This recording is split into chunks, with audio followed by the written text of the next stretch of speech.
Hi guys, quick update muna para sa ating FTMO 100k US dollar challenge.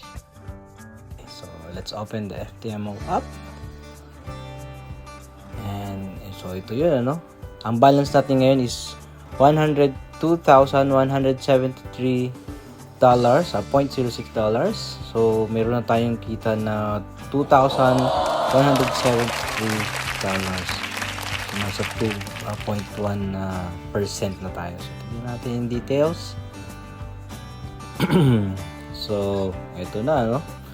Yung balance and equity natin. Meron na tayong increase. Ayan, kita nyo rin yung chart. Taas na yung ating equity.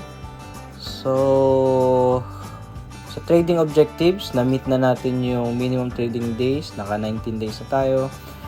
Max daily loss, hindi natin na-violate yung negative 5,000 daily. So, ang maximum lang natin is negative 800, no? Wala pang 1%, napakababa niyan. And max loss na 10K, hindi rin natin na-violate yan. So, ang maximum lang natin na loss is negative 236. Napakalayo dun sa max loss. And also, of course, yung target profit ang ating hindi pa nami-meet.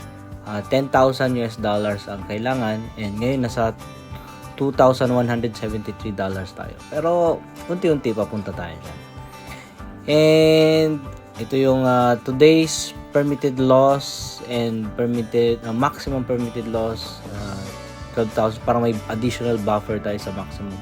But ang pinaka-challenging dito itong yung daily max loss. So far naman within the parameters tayo. Anticipated ko yan na mga nasa 1% lang yung ating max daily loss. And tingnan natin yung detailed metrics.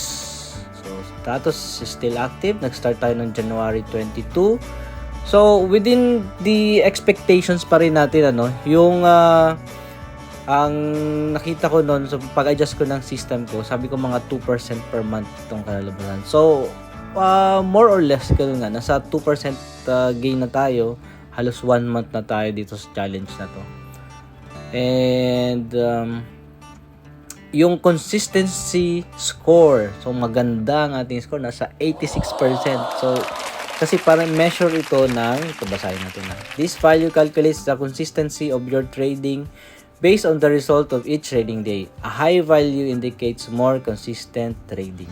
So, minsan kasi may mga trading system na magandang kita ngayon, hindi maganda susunod na araw.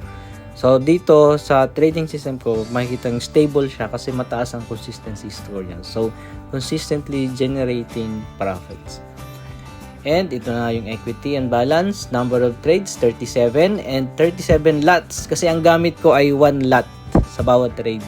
So, meron tayong 37 lots so far. Ang win rate natin ay nasa 81%. Maganda po yan. Siyempre. Average profit is $94 per trade. And average loss is 92. So, ang ating risk-reward ratio is nasa 1. So, meron kang 1:1 na reward ratio and 81% win rate. Profitable ka talaga dyan. And profit factor, Sharpe ratio, okay. And this is the daily summary. Ito yung mga trades na na-generate natin. Tingnan natin yung chart. So ito, no, ito yung mga trading days natin. Consistently meron naman yung profit. Now tingnan natin dun sa MetaTrader 4. Ano itsura niya? Yan.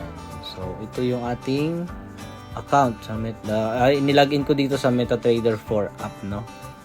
Tingnan natin yung kanyang since January 22 hanggang ngayon.